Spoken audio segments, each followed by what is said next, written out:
ایک جانب ہم کراس بارڈر ٹیررزم دیکھ رہے ہیں تو دوسری طرف ملک کے اندر ایسے فراموش کیے گئے سانحات ہیں جو دن کی روشنی میں رونگٹے کھڑے کرنے کے لیے کافی ہیں۔ آج سے 11 سال قبل کراچی کے علاقے بلدیہ ٹاؤن میں واقع علی انٹرپرائز نامی فیکٹری میں لگی آگ کے نتیجے میں 260 مزدور ہلاک جبکہ 50 سے زائد زخمی ہو گئے تھے۔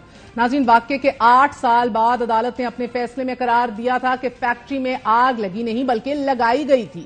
ملزمان پر الزام تھا کہ انہوں نے ایم کیو ایم کی کراچی تنظیمی کمیٹی کے سربراہ حماد صدیقی کے حکم پر بھتے کی ادائیگی نہ ہونے پر فیکٹری میں آگ لگائی اور مقدمے میں 400 گواہان سمیت تمام فورینزک ثبوت بھی پیش کیے گئے۔ اور آج سندھ ہائی کورٹ نے سانحہ بلدیہ فیکٹری کیس میں ملزمات کی سزا کے خلاف اپیلوں پر فیصلہ سناتے ہوئے ملزمان کی پھانسی کی سزا برقرار رکھتے ہوئے اپنے فیصلے میں لکھا ہے کہ ریمان بھولا اور زبیر چریا کی سزائے موت کے خلاف اپیلیں مسترد کی جاتی ہیں اور ملزمان کی پھانسی کی سزا برقرار رکھنے کا حکم دیتے ہیں۔ ناظرین، عدالت نے رضوان قریشی کی سربراہی میں بننے والی جے آئی ٹی رپورٹ کو فیصلے کی اصل موجب قرار دیتے ہوئے فیصلے میں کہا ہے کہ 1000 سے زائد مزدوروں کی فیکٹری کو جلانے کا اتنا سنگین فیصلہ ایم کیو ایم کی اعلیٰ ترین قیادت کی منظوری کے بغیر نہیں کیا جا سکتا۔ عدالت نے قرار دیا کہ کیس میں انتہائی غیر معیاری اور ناقص تفتیش کا انکشاف ہوا۔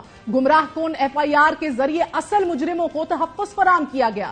گواہان خوف کی وجہ سے سامنے نہیں آئے اور پولیس نے بھی بھتہ وصولی کو سامنے لانے سے گریز کیا۔ عدالت نے تحقیقات کمیشن کی کارکردگی پر سوال اٹھاتے ہوئے لکھا ہے کہ تحقیقاتی کمیشن نے بھی آگ لگنے کی وجہ معلوم کرنے کے لیے ماہرین سے کیمیکل تجزیہ کرانے سے گریز کیا۔ بڑی تعداد میں انسانوں کی ہلاکت کا سوگ تو منایا گیا مگر آئندہ ایسے واقعات کو روکنے کے لیے اقدامات نہیں کیے گئے۔ سندھ ہائی کورٹ نے تفصیلی فیصلے میں ریاستی اداروں کو چارج شیٹ کرتے ہوئے اپنے فیصلے میں مزید کہا ہے کہ مختلف ادارے اور تنظیمیں ہلاک شدگان کے ورثاء کو معاوضہ ادا کرنے کا کریڈٹ لینے کے مقابلے میں تو مصروف رہے۔ عدالت کے سامنے اتفاق سے واقعے کے 3 سال بعد رضوان قریشی کی جے آئی ٹی رپورٹ سامنے نہ آتی تو اصل مجرم اس ہولناک اور لرزہ خیز جرم کے بعد فرار ہو چکے ہوتے۔